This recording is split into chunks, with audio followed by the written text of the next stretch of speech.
ikaw akong gikabing nganhi kanako. Jeremias 31:3. Awit 4. Magbalantay ko si Jehova. Focus. Kung nganong kinahanglan tang mutuo nga gimahal ta ni Jehova o kung unsay atong himuon aron makumbinser ta niya na. Para po uno, pangutana. Nganong may desisyon ka nga lagaran si Jehova? Nahinumdum pa ba ka ni atong may desisyon ka nga mualagad kang Jehova? Imo nang gihimo kay nakaila na kaniya ug imo siyang gihigugma. Nanaad ka nga imong unahon sa imong kinabuhi ang pagbuhat sa iyang kabubuton. Kung nga padayon nimo siyang higugmaon sa tibuok nimong kasing-kasing, kalag, hunahuna ug kusog. Sukat niadtong panahona, mas milalum pa ang imong gugma kang Jehova. Unsa may imong itubag kun naay mangutana nimo? Gimahal ba gyud nimo si Jehova? Siguradong dili ka magduha-duha nga moingon. Gimahal na ko siya. Di pa nimo ulan, no? Bisan kinsa. Hulagway para sa parapuno. Hulaj. Sister nga naghinumdum sa panahon nga nagpahinungod siya kang Jehova ug nagpabautismo. Una, siya naglingkod sa gawas ug nagampok. Ikaduha, gibautismuhan siya sa suga. Caption. Nahinumdum ba ka sa imong gibati nga gugma para kang Jehova dihang nanaad ka nga moalagad niya ug nagpabautismo? Para po 2 o 3, pangutana. Unsay gusto ni Jehova nga atong tuuhan ug unsay atong hisgutan niining artikuluha? Pero kumusta kung naay mangutana nimo? Sigurado ba gyud ka nga gimahal ka ni Jehova? Unsay imong itubag? Magduha-duha ba ka kay nagunahuna ka nga dili ka angay higugmaon ni Jehova? Ang usa ka sister nga wala magdako sa may gugmaong pamilya mingon. Sigurado ko nga gimahal na ko si Jehova. Ang problema kay magduha-duha ko permi kung gimahal ba gyud ko niya. Pero unsa man gyud gibati ni Jehova para nimo? Gusto ni Jehova nga mutuo ka nga gimahal ka niya. Ang Jeremias 31:3 nagingon. Gikan sa layo, si Jehova nagpakita kanako og mingon. Ang akong gugma kanimo oy hangtod sa hangtod.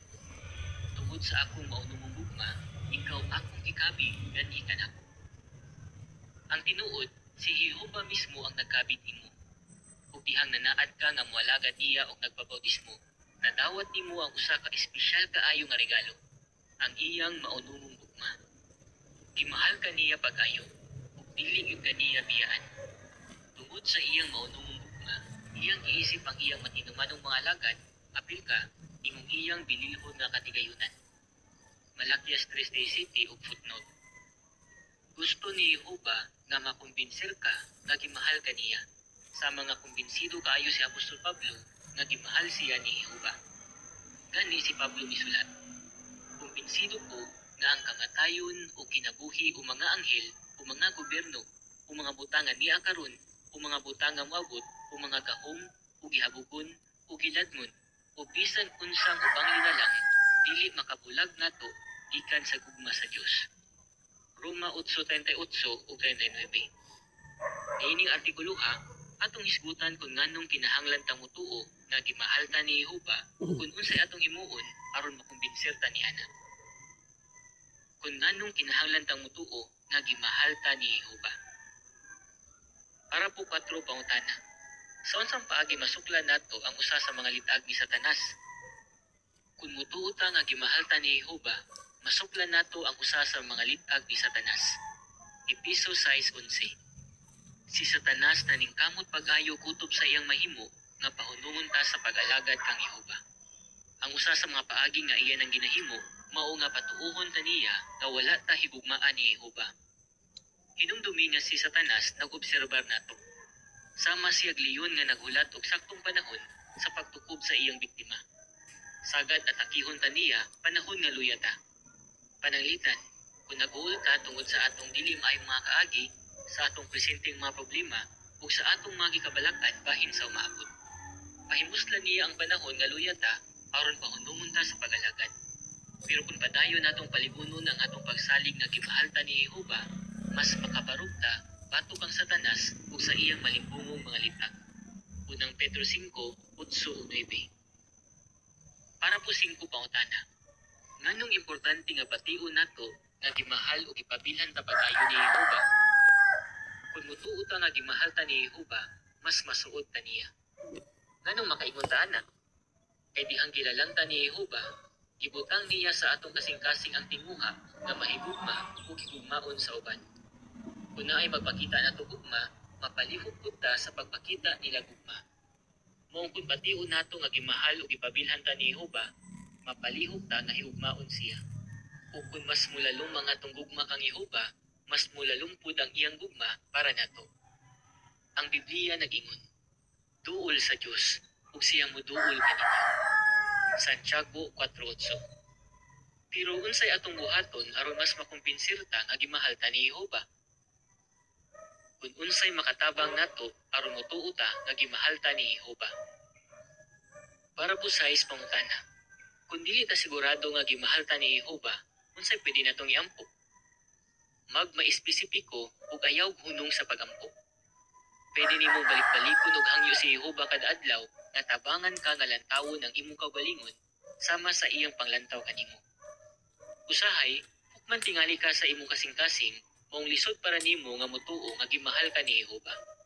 Pero hinumdumi nga si Jehova mas labaw kaysa imong kasing-kasing. Mas nakaila siya nimo kaysa imong pagkaila sa imong kaugalingon. Naa siya'y nakita nimo nga wala tingali nimo makita. Maong ayaw pagduha-duha nga ibubo kaniya ang tanan nimong gibati, ug hangyua siya nga tabangan ka nga motuo maghigugma kaniya. Salmo 62:8.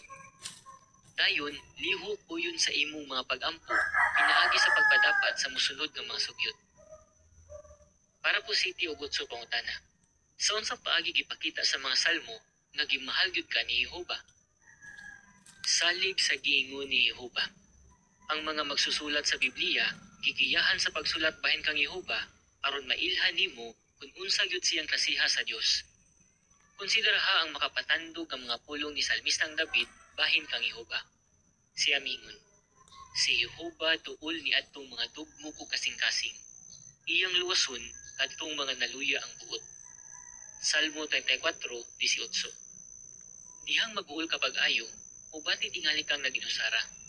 Pero si Jehova nagsaad na dihang dugmo kang imong kasing-kasing, tuol siya nimo, kay nahibalo siya nga nianang panahona mas gikinahanglan nimo ang iyang tabang. Sa laing salmo, si David misulat, tiguma ang akong mga luha sa imong panit nga sudanan. Salmo 56:8. Nakita ni Jehova ang imong mga kasakit ug kaguol ug nakasabot siya kung unsa ni kalisod para nimo. Dili gyud niya baliwalaon ang imong mga luha. Gani, iya ning gitigom kay importante ni para niya. Sama nga importante kaayo para sa usa nga nagbiyahe ang tubig nga iyang gidala. Sa Salmo 139:3 ato mabasa, sinati ka Jehova sa tanan akong dalan.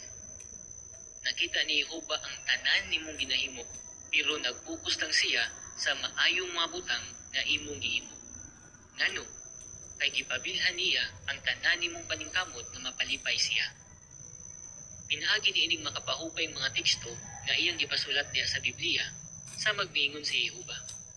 Gusto kong mahibalo ka nga gimahal di ka pag-ayo ug importante kaayo ka para nako.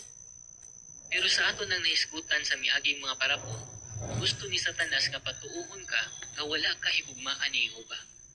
Maong kung naay mga higayon nga magduha-duha ka kung gimahal ba ka ni Jehova, pangutan na ang imong kaugalingon. Kinsa may akong tuuhan, ang amahan sa bakak o ang Diyos sa kamatuoran? Juan 8:44 ug Salmo 31:5. Para po 9 pangutana. Unsay gipasalig ni Jehova para ni atong mga nahigugma niya? Una-una kung unsay pagbati ni Jehova ni atong mga nahigugma niya. Konsideraha kung unsay giingon ni Jehova kang Moises ug sa mga Israelinon. Ang Exodo 20:5-6 nagingon, ayaw gyugbo nila o katintal sa pag-alagad nila, kay ako, si Jehova nga imong Diyos, mo'y Diyos nga nangayog eksklusibong debosyon. Ang silot sa kasaypanan sa mga amahan, akong ipahamtang sa mga anak. Sa ikatulong henerasyon ug sa ika-upat nga henerasyon ni atong nagdumot nako. Apan magpakita ako maunungong gugma hangtod sa linibo ka henerasyon ni atong nahigugma nako ug nagatuman sa akong mga sugo. Si Jehova nagsaad nga padayon siyang magpakitag maunungong gugma sa mga nahigugma niya. Ang iyang giingon nagpasalig nato nga ang atong maunungong Dios dili kay igo rang modawat og gugma gikan sa iyang mga magsisimba, kundi pakitaan pud niya sila gugma ingong balos.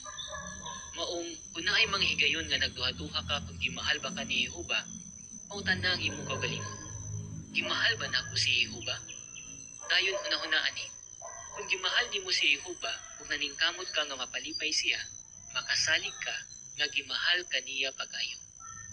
Sa ato pa, kung wala ka magduha-duha nga gimahal nimo si Jehova, wala pud kay rason nga magduha-duha nga gimahal kaniya. Makasalig gyud ka sa iyang gugma ug pagpamaunungon. Para po Gis ug 11 pangutana. Unsay gusto ni Jehova nga imong naon bahin sa lukat? Pamalandunga ang lukat. Ang halad lukat ni Kristo mao ang kinadak-ang regalo ni Jehova para sa katawan. Pero regalo pud ba kini ni Jehova para nimo mismo? Oo. Konsidera ha ang kasinatian ni Apostol Pablo. Nakahimo siya og seryosong mga sala sa wala pa siya mahimong Kristohanon ug kinahanglan siya makigbisog sa iyang mga kahuyangan. Pero kumbinsido siya nga ang lukat mo'y personal nga regalo ni Jehova para niya. Ang Galatia 2:20 nagingon, ako gilansang sa istaka uban sa Kristo. Dili na ako ang nagkinabuhi, kundili ang Kristo na ang nagkinabuhi nga nahiusa kanako. Usa karon ako nagkinabuhi sumala sa akong pagtuo sa anak sa Dios. Kinsa nahigugman ako ug nagtugyan sa iyang kaugalingon alang kanako. Hinumdumi nga si Jehova ang nagpasulat ni ining mga pulunga kang Pablo ug ang tanang nasulat diha sa Biblia gisulat aron tudloan ta.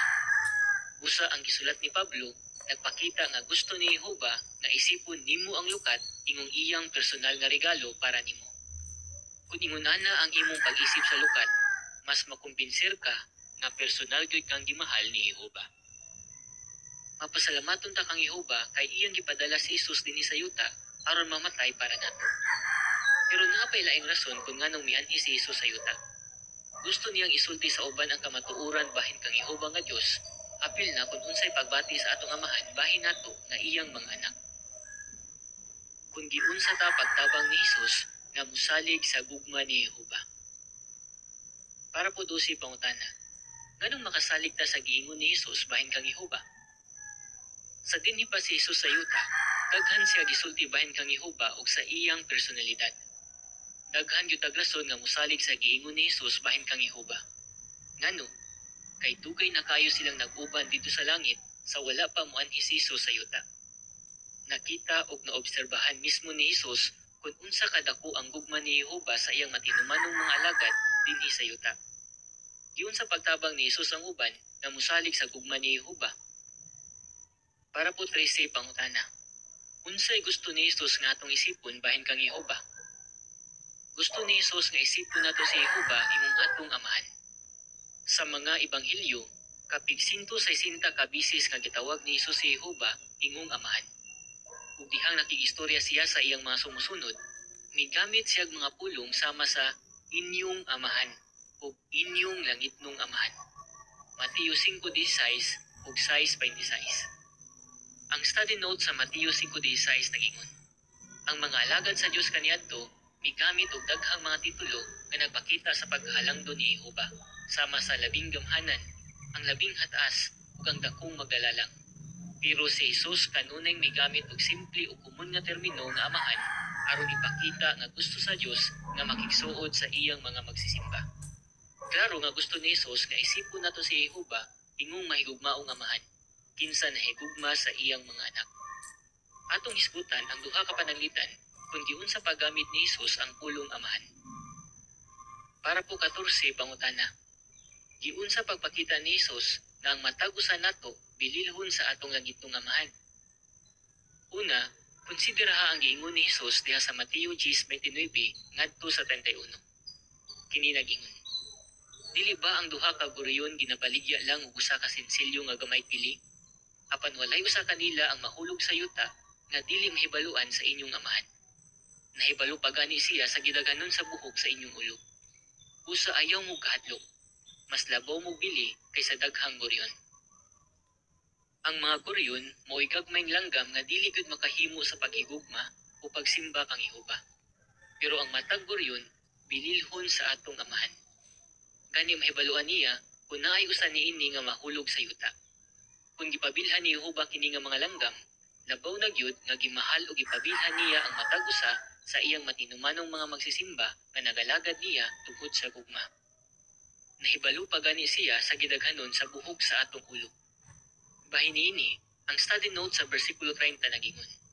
Kay naibalo kayo si Jehova bisan niining ginagmayng mga detalye, nagpakita ni nga interesado kayo siya sa matag usa sa mga sumusunod sa Kristo.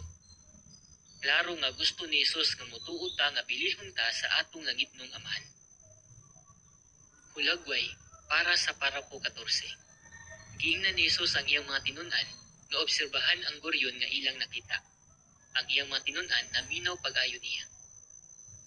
Caption: kung gipabilhan ni Jehova ang mga goryon ug nahibalo pa gani siya kung naay usa niini nga mahulog sa yuta, mas labaw nga iya kang gipabilhan kay matinumanon kang nag-alagad niya tungod sa gugma. Para po 15 pangutana. Unsay imong makatunan sa giingon ni Jesus sa Juan 6:44 bahin sa imong langitnong amahan? Matikdi ang laing higayon nga gigamit ni Jesus ang pulong amahan. Ang Juan 6:44 nagingon, walay tawo nga makaari kanako gawas kun siya gikabig sa amahan, kinsa nagpadala kanako ug banhawon ako siya sa katapusang adlaw. Ang imong langitong amahan mismo ang nagkabig o mahigugmaong nagdala nimo sa kamatuoran. Nganong gikabig kaniya? Kay naa siya'y nakitang maayo diha sa imong kasing-kasing. Ang study note sa Juan 6:44 nagingon nga posibleng naa sa hunahuna ni Jesus ang giingon ni Jeremias diha sa atong timang teksto. Tungod sa akong maunungong gugma, ikaw akong gikabig nganhi kanako. O sa footnote, mao nga padayon kong nagpakitag maunungong gugma kanimo. Jeremias 31:3. Hunahunaa lang kung unsay gipasabot ni ana. Ang atong mahigugmaong langitong amahan kanunay nagtan-aw sa atong maayong mga hiyas nga tingali wala nato makita sa atong kaugalingon. Para po 16 pangutana sa A. Unsay gustong itudlo ni Jesus kanato ug nganong angay tang mutuo niya? Pangutana sa B. Sa unsang paagi mas makumbinsir ka nga si Jehova ang amahan nga imong gikinahanglan? Pinaagi sa pagtawag kang Jehova imong atong amahan sa magmingon si Jesus. Si Jehova dili lang kay akong amahan, imo pud siyang amahan. Ug sigurado ko nga gimahal ug gipabilhan kaniya pag-ayo. Kung naay mga panahon nga magduha-duha ka kung gimahal ba ka ni Jehova, pangutan na ang imong kaugalingon.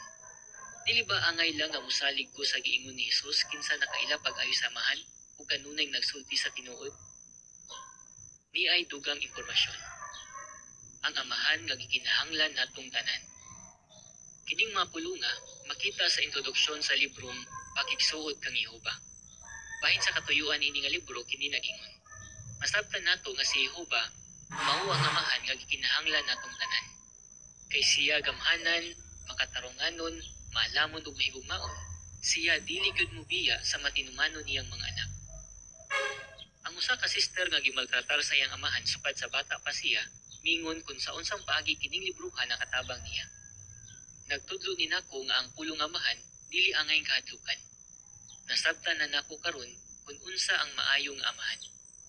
Naibalo ko nga giisip ko ni Jehova imong iyang anak, ug ako siyang giisip imong akong amahan. Human mabasa ang libro, ang laing magbabasa miingon. Si Jehova gyud ang pinakamaayo nga amahan.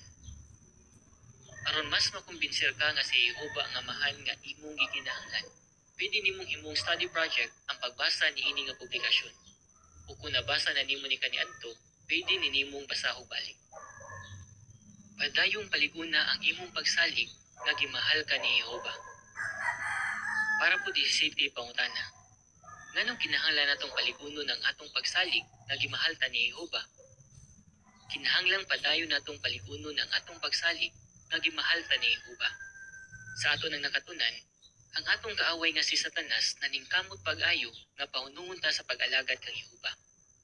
Dili gyud siya muhunong sa iyang paningkamot nga patuohon ta nga wala ta higugmaan ni Jehova. Pero di gyud ta magpadaog kang Satanas. Para po 18 pangutana. Sa unsang paagi mapaligo nimo ang imong pagsalig nga gimahal ka ni Jehova. Aron mulig-on ang imong pagsalig nga gimahal ka ni Jehova, padayon siyang hangyua nga tabangan ka nga lantawon ang imong kaugalingon sama sa iyang paglantaw kanimo.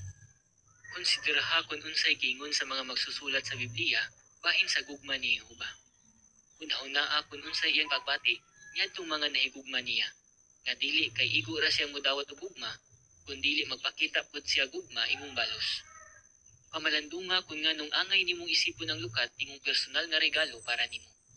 Ug salig sa giingon ni Hesus nga si Jehova ang imong langitnong amahan. Makatabang na aron nga kun naay mangutanan nimo, sigurado ba gyud ka nga gimahal ka ni Jehova? Dili na ka magduduha sa pagtubag. Oo, gimahal ko niya. Ug naningkamot ko nga ipakita ang akong gugma kaniya kada adlaw. Unsay imong tubag? Nganong kinahanglan ta mutuo nga gimahal ta ni Jehova? Unsay makatabang nato nga mutuo nga gimahal ta ni Jehova? Giunsa ta pagtabang ni Hesus nga musalig nga gimahal ta ni Jehova? Awit 154. Gugma nga dili mulubad. Katapusan sa artikulo.